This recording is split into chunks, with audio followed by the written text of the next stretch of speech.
Okay, when I'm solving an inequality like this that has two different variables, there are an infinite amount of xy pairs that will satisfy this inequality. So unless you have an infinite amount of time, when it says solve, what you want to do is graph the solution to split the world into the points that satisfy this and the points that don't. Okay. So first off, it's going to look a lot like it's going to be dependent on graphing the related line, but there's a couple little twists. Sometimes you might have to use a dashed line. You're going to use a dashed line if you've got one of these symbols, and you're going to use a solid line if the points on the line themselves are going to be included, which is going to be one of those. So for this one, I can see, oh, dashed, right? So you don't have to write that out every time, but you want to be thinking that, okay? So I'm thinking, what would the line y equals 2x minus 1 look like? Well, it's already in y equals mx plus b form. That's nice. So my y-intercept would be -1. And my slope is 2, so I'm going to go up 2 to the right 1 from there. Okay, and it's really tempting to draw a solid line, but I've got to put the brakes on and draw a dashed line that goes through those points. Okay, and I could keep going up to the right 1 if I wanted to get a little more accurate here. I'm not using a ruler, but I've got a dashed line.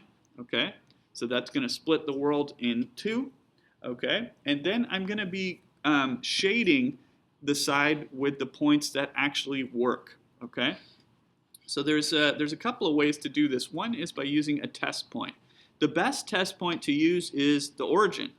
So I'm going to use this as my test. I'm going to use the point 0, 0 as my test point. Okay. The only time you wouldn't want to use 0, 0 is if 0, 0 is on the dividing line, because then it's not going to tell you what you need to know. Okay. So what I'm going to do with this is plug 0 in for x and y into the equation, and I'm either going to get a true statement or a false statement. So let's simplify this a little bit. 2 times 0 is 0, so I end up with 0 is less than -1, and then I got to think to myself, is that true or false? Well, 0 is not less than -1. 0 is greater than -1, so this is a false statement. Okay, so that means my test point over here is on the false side. Okay, and you want to shade the true side. So the true side's got to be the other side. So that means all of these points are going to work and satisfy the equation. The points on the dashed line itself won't work. But if you try any points in this region, it should satisfy y is less than 2x minus 1. And you could test it out. Okay. Now, there's another way you can figure out the shading.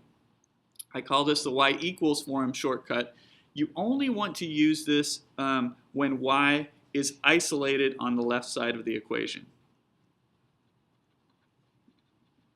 Okay, so you want the y to be by itself, like it is over here. Okay, and then if you got that, if it reads it, if it says less than, then shade below the dividing line. If it reads more than, shade above.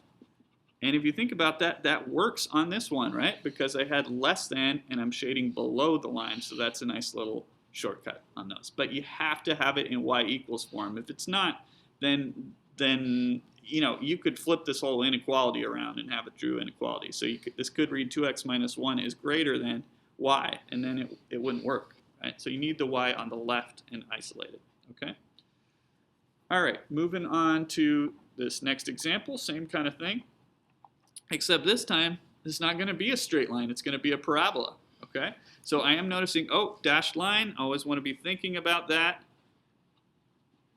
And then I'm going to graph the related parabola, okay? So I'm thinking about, okay, it's a parabola. Let's find the vertex. I know it's going to open upwards because it's a positive x squared. So let's find the vertex. I'm going to start with the axis of symmetry. I'm going to use x equals -b over 2a. This is already in standard form. Everything's in the right place for this. So b would be 2, and a would be 1. So my axis of symmetry is the line x equals -1. Okay. I don't want to actually graph that on here, just because I'm going to have other stuff graphed. But then I know so it would be a vertical line going down, right? So I know my vertex has to be on the axis of symmetry. So the axis of symmetry gave me the x-coordinate of the vertex. Now I just need to find the y that goes with it, okay? And for a minute, I'm just going to pretend this is an equation. I'm going to forget about the less than. I'm just plugging into the related equation. So plugging in -1 for x. The light just went off from the sensor, so I'm going to get up to turn it back on. There it goes. Okay. So now I am simplifying this. So y is going to equal 1 minus 2 minus 8. So that would come out to -9. And that means my vertex is the point -1, -9. And hey, there's just enough room for that on this provided graph. Okay, and then I'm thinking you could find the y-intercept, which would be -8 if you plugged in 0 for x. You could also use, this is going to have the same, follow the same pattern as the parent graph. Up 1 to the right 1, and then up 4 to the right 2, and up 4 to the left 2. Okay, and then before you draw your parabola, make sure, oh yeah, dashed. We're using a dashed line, right?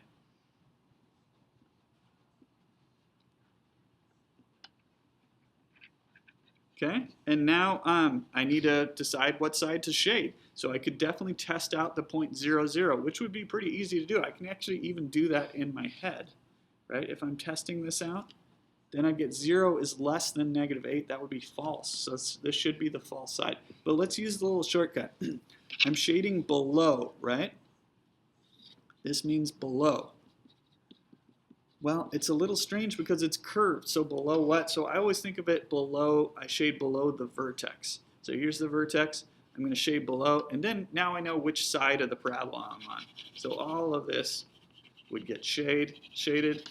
And then it makes sense because that would be false. So with the test point, you get that same outcome.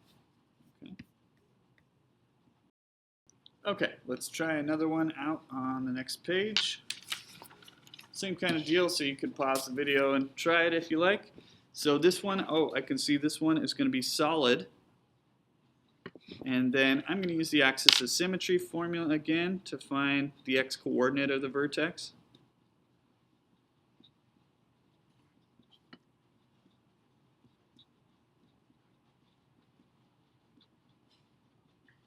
So axis of symmetry, so here's going to be the middle of my parabola, right? I'm not going to graph it on there because I'm going to have other stuff graphed there, but now I know that the x-coordinate of the vertex is 1, and I just need to plug 1 into the related equation for x to find the y that goes with it.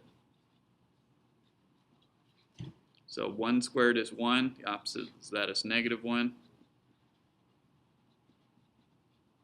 Running out of space here, but let's see, I've got 1 plus 4 would be 5. So 1, 5 is my vertex. Okay, and then this is going to open downwards from there, and I could find the y-intercept by plugging in 0 for x, so then I'd just be left with y equals 4. Or I can just follow the parent graph again, because there's no stretch or compression. So the parent graph shape would go down 1 to the right and left 1, and then down 4 to the right and left 2. Okay, and then this time it's going to be a solid parabola. Okay, you could do a test point if you like. I'm just going to say, oh, I'm shading above, and then I'm shading above the vertex. So I'm shading that on that side, and I'm really shading everything on this side. So this would be the true side, right? And the false side would be in there. So the test point should come out false. Okay. All right. Next up. So this is a system of inequalities, but really it's the same kind of deal. I'm just going to be graphing 2 of these on the same coordinate plane. Okay. So here, I'm going to color code this a little bit. So I'll do this one in red. Okay, that's still going to be a parabola. So I can I can, well, here, let's think of this in vertex form because it's actually pretty close to vertex form. It would look like that in vertex form, right? And then the vertex would be 0, -4. These are all graphing techniques from last chapter, right? And then I can follow the parent graph format. So up 1 to the right 1, up 1 to the left 1, up 4 to the right 2, up 4 to the left 2. And if you found the x-intercepts here, that makes sense because this would factor into x plus 2 times x minus 2. So there's your x-intercepts, okay? And then I'm thinking, oh, this one is going to be dashed.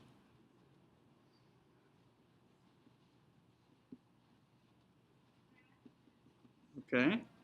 And then for shading, I'm going to shade above the vertex. Now, I'm not going to actually shade this yet. I'm just going to make myself a little note. So I'm just putting a little arrow up. I'm going to shade above that vertex. Okay? I'll get back to that in a minute. But let's graph this other one now. So I'll do this one in green. Okay? All right, so let's find the axis of symmetry. X equals -b over 2a. That's hard to read. That says -b over 2a. I'm going to switch to this. Okay, so my b is 2, and my a is -1. Okay, so my axis of symmetry is x equals 1. And then that means my vertex is going to be the point 1 something. And I just plug that 1 into the related equation.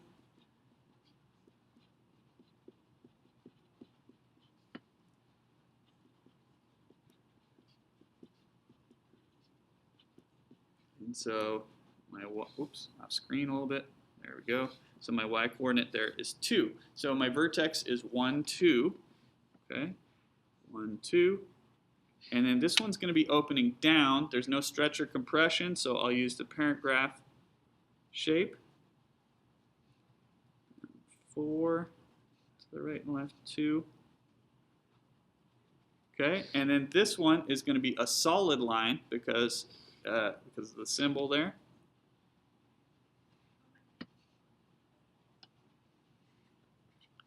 Okay, and then for the shading, I want to shade below the vertex. So I'm going to be shading in this direction. Okay, so I'm really shading inside both parabolas. So I'm just going to do this lightly. For the red one, I'm shading kind of like that, right? For the green one, I'm shading kind of like that. Now, the actual solution to the whole system is the part that's double shaded. So the solution is this area in here, okay? So whatever part is shaded the most, because you could have 3 equations, and then you take the triple shaded part, okay? You could also have 2 parabolas that don't intersect at all, just for an example. Let's say we had something like this, and we ended up shading above for this parabola and below for that one. Well, there's no double shaded part, so this one would have no solution. Okay, so that's a possibility too. Okay, it could share just one point. Usually it will share a region. Okay. Okay, on the next page, we're going to look at what happens when we only have one variable. Okay, so in this example, there's no y there, right? So this isn't going to be a parabola or a straight line. It's just some points, okay? We're going to use open dots.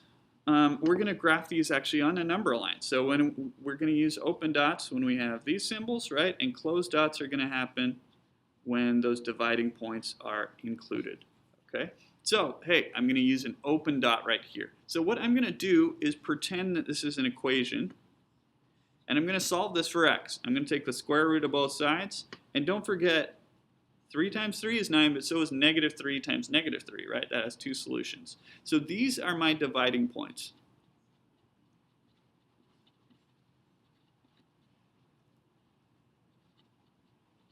Okay, so on my number line, if this is 0, I'm going to count out 3 each direction. Here's 3, and I'm just eyeballing this. Okay, and there's -3. So I want to put open dots above both of those. Okay, don't put it right on the line because then it's hard to tell if it's open or closed. Have it floating above. So I've got open dots here just because of the symbol that's used. Okay, and then this world is divided now into 3 different regions. So I just need to figure out which of those are true regions and which ones are false. Okay, so I'm going to pick points from the 3 different regions. Okay, so I'm going to use 0 because that's going to tell me that's a nice number to plug in, and it's going to tell me if the middle is true or false. And I'm going to choose the smallest numbers I can in the other regions. I'm going to use so I'm going to use -4, 0, and +4 as my test points. Okay. So let's see what happens when I plug in a -4 into the equation. I'm plugging into the inequality, really, I should say. Okay. So if I've got x squared is less than 9. So -4 squared is less than 9. 16 is less than 9. No, it isn't. That's false, right? Okay, so let's try out 0. 0 squared is less than 9. Sounds good to me. That's true. Okay, and then you can pick any points. I could have chosen -100 and +100. I'm just choosing the smallest numbers I can, smallest integers.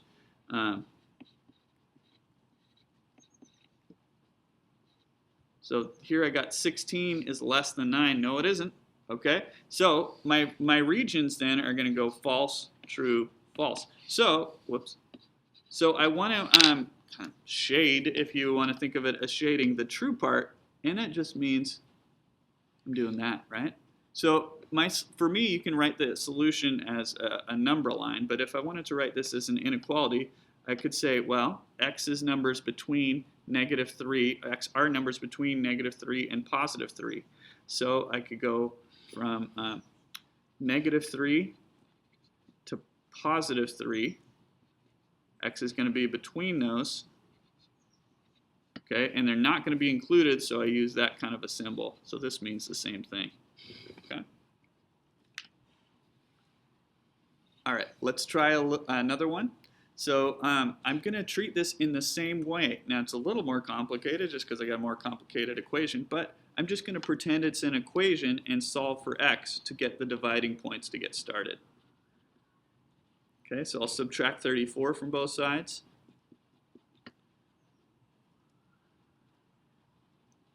And then I'll factor this if possible. If not, you could always complete the square or quadratic formula. But this is going to work with factors like that. Okay, and then I'm using the zero product property, so x is going to equal -8, or x will equal +4. Okay, so these are going to be my dividing points. Okay, and you don't need to put every single point on. Don't need to plot every point, but you need to definitely plot the dividing points. So here's -8, and somewhere to the right of that is +4. Okay, I don't care about the ticks. But now I want to test some points. Okay, usually it's going to alternate like this, but not always. But that does happen a lot, that it goes true, false, true, false, true, false with your different regions. So I always like to use 0, which would be somewhere in here, right? So let's try out 0. I'm going to try out -9 as well as a test point, and +5. So let's try.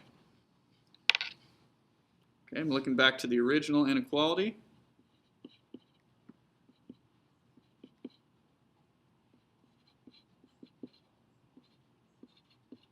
Okay, let's see, I've got 81 minus 36 plus 2.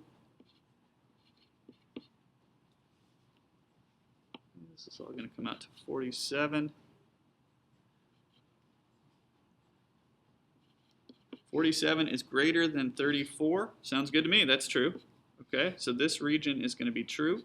Oh, I didn't put, also, I already know I'm going to have open dots. That's those symbols in above my dividing points. Okay, and let's try out 0 here then.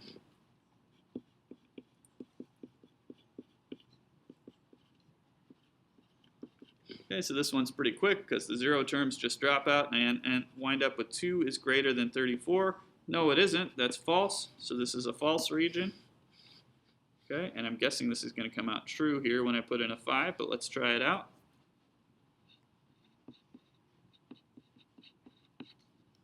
Oh no.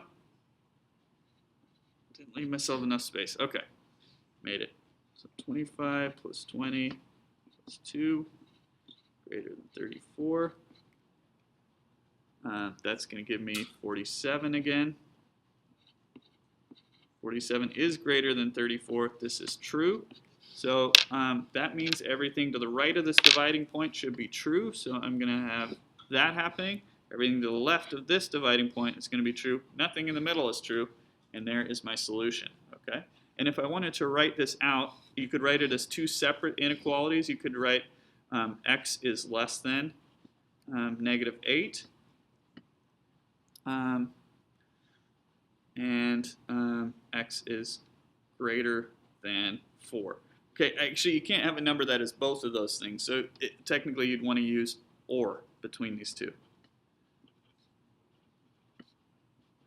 Those are solutions to both those things, okay? But I'm happy with the number line graph as a solution as well. Okay. All right, one more to try on the next page. Same kind of deal. You can go ahead and test this out. I can see, looking at this, I'm going to have closed dots above my dividing points. So let's give it a shot. So I'm going to solve the related equation. Okay, and hopefully it's factorable. That'll save me some time if it is. All right, so I'm thinking multiplying to get negative 4. How about 1 and negative 4? Yeah, those will add up to negative 3. And then solve these. Using the zero product property. Okay, so there's my dividing points. I know negative 1 is the left of 4 on the number line. So negative 1 and 4. I know that these are going to have closed dots this time.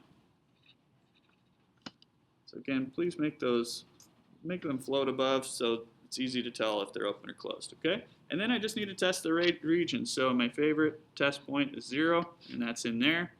And then I'll also use negative 2 and positive 5. Okay, so let's see, negative 2.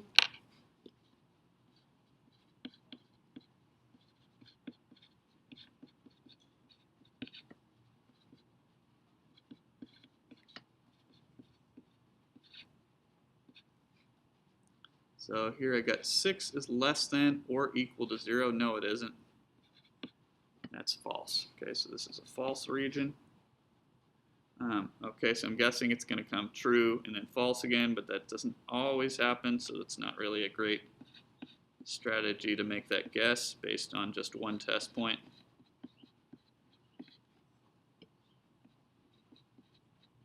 Now I got negative 4 is less than or equal to 0. That's true. Negative 4 is less than 0, so this is true.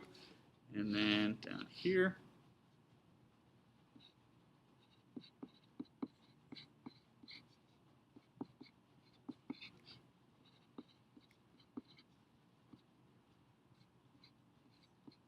and I'm going to get 6 is less than or equal to 0. That is false. 6 is not less than or equal to 0.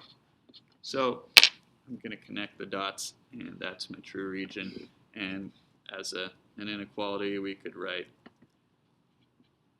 x is going to be between those two values. And there we go. That's it. See you next time.